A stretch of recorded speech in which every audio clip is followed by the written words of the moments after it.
the Democratic Labour Party have gone to a new low.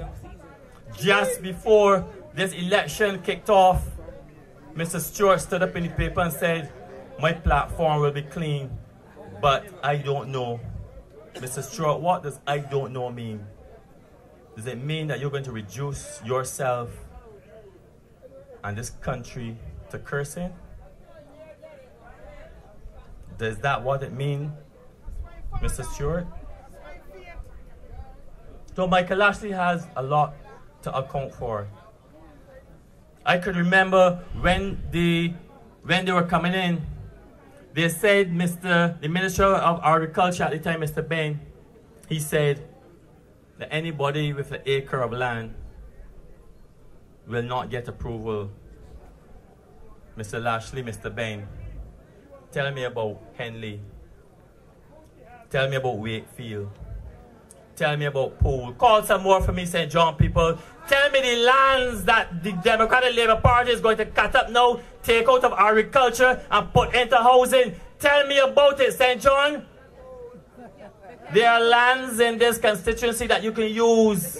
They have been kept in rabland because they are to be cut up, and this country needs food. And we have people on the radio stations every single day talking about agriculture, agriculture, agriculture. And there's a total ignorance and silence with Democratic Labour Party as they cut up land consistently in this country. And Mara Thompson has to, she has to, before we get to the 20th, defend the role of the Democratic Labour Party in this country. Ladies and gentlemen, I am prepared to be the Leroy Trotman of the 20th century, of 2010. Y'all could remember. A lot of you are mature here. But for those of you who don't remember, who suffer from Alzheimer's, let me remind y'all. 1991 to 1994, you could remember when prices went up? You could remember that? You could remember the 8% cut? You could remember when we left Barbados to go to St. Lucia, that I, Hudson Griffith, could not change as Sir Grantley because our money was toilet paper. You could remember that? Could you remember when you go to Trinidad, you could not get any money changed? Can you remember that? Huh? Can you remember that we could not get any foreign exchange to travel with? Can you remember that? Well, ladies and gentlemen, we are headed for the same road now. When the Barbados Labour Party picked up this government in '94, unemployment was at 25%. Foreign exchange was at 45 million. What does that mean? That means there's a brick wall we were heading to. And Owen Arthur and his team at the time didn't bellyache, ladies and gentlemen. They didn't bellyache. They got on with the job. And when they left in 2008, unemployment was 6.5%, and that's a fact. The foreign reserves was at 2.8 billion, and that's a fact. So when you come and tell me that we have spent money, we built the money and we left you 2.8 billion and a 6.5% with undocumented workers in this country. I'm talking about undocumented. This government and the Democratic Labour Party people need to apologize to the Caribbean people, because one of the first things the Democratic Labour Party did was round up people like cattle and get them out of this country. And look at where we are right now, ladies and gentlemen. We need an apology from the Democratic Labour Party. We need an apology. I had workers in my company that were unceremoniously snatched up, and some of them even had legal work permits. And I had to carry things to the airport for them, shipped out of this country. And today, but I'm happy that we are embracing CSME, because I've traveled all up and down the Caribbean. My parents have traveled up and down the Caribbean working as well. But the Democratic Labour Party came in on a campaign of prices down, people out of the country. That is what they came in on. And on every aspect, they have reversed it. They ship people out, prices have gone up. And the St. John people need to wake up and stop this foolishness about one. We have voted because my mother said so. I'm really disappointed. I'm calling now on the people of Lord School, my colleagues, and there are a lot of you in St. John. You need to step away from that mentality and vote independently and vote for me, Hudson Griffith, the Barbados Labour Party representative, because we don't need a crutch to stand on.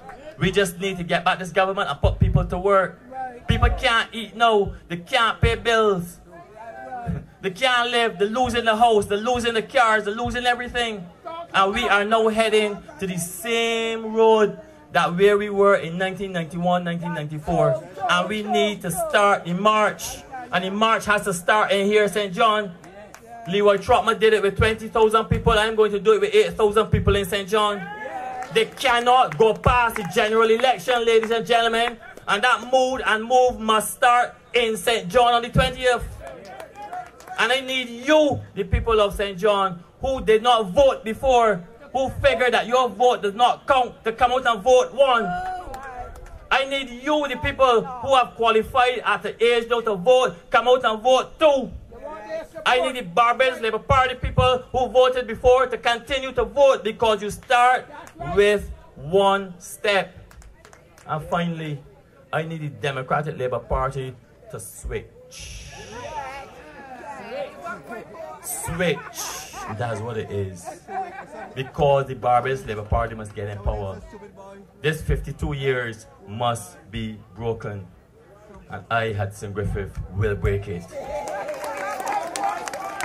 I am a man of my word, ladies and gentlemen. I don't call back on my word. I shoot from my hip and I tell you straight as it is. And I need you, the people of St. John, to tell me straight up. But I'm telling you straight up, you've got to change it. I have a vision for St. John. I have a vision. My vision is based on the natural person that I am. I love to make money. I make no apologies for that. There is a poison that has permeated this country that to say money and profit is a bad word. It's not a bad word, ladies and gentlemen. The barter age has gone, has stopped. And money is the common denominator we need in order to be able to survive, in order to be able to get social programs, in order to be able to keep bus fare down at $1.50, in order to be able to keep food down.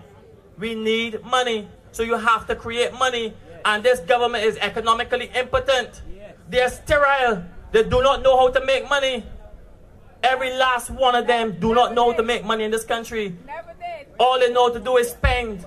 How can you prepare and push social programs and don't have a cent? Huh?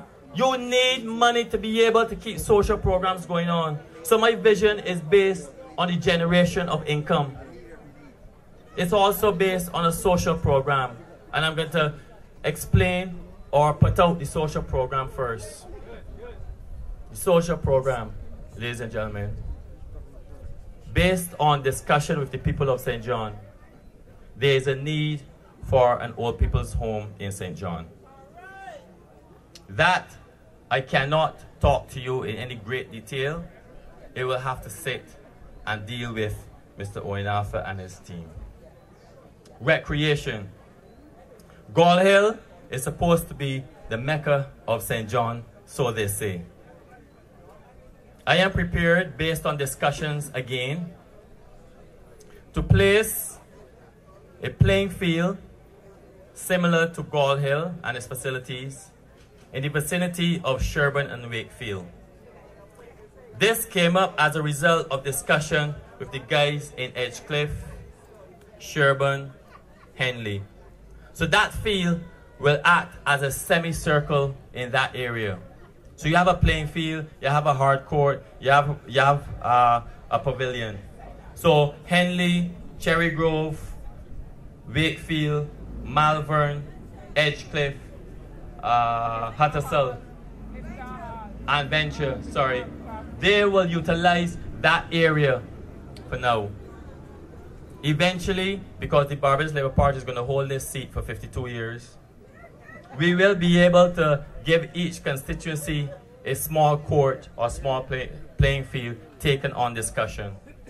I will then come to Sussex in College Savannah, and I will improve their facility, fence their field, fix or rebuild their pavilion, and I don't know if they have the room to put down a hard court, but we'll have to discuss that. In Sargent Street here, I've already started discussions with the youngsters out here to decide. We don't have the land space in Sargent Street, College Savannah area, to give you a playing field, but we're here to discuss what kind of recreational facilities.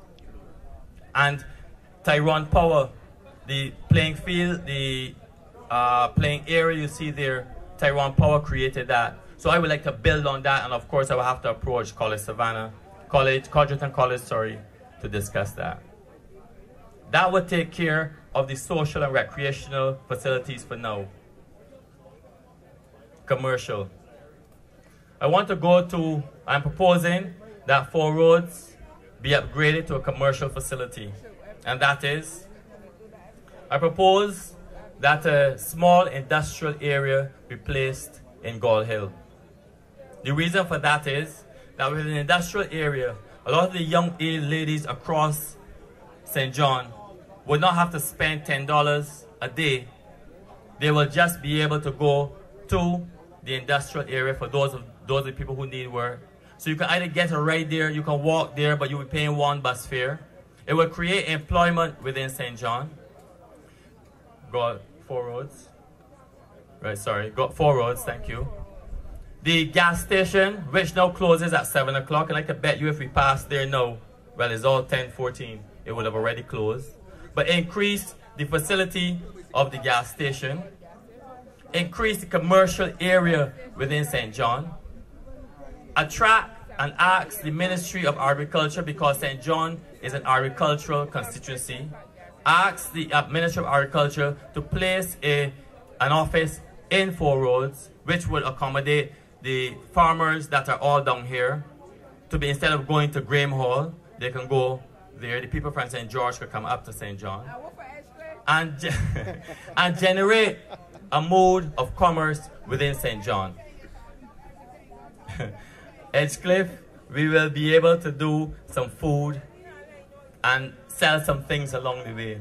Can you imagine in St. John, this road that we are standing on is a connection between East Coast and St. Philip.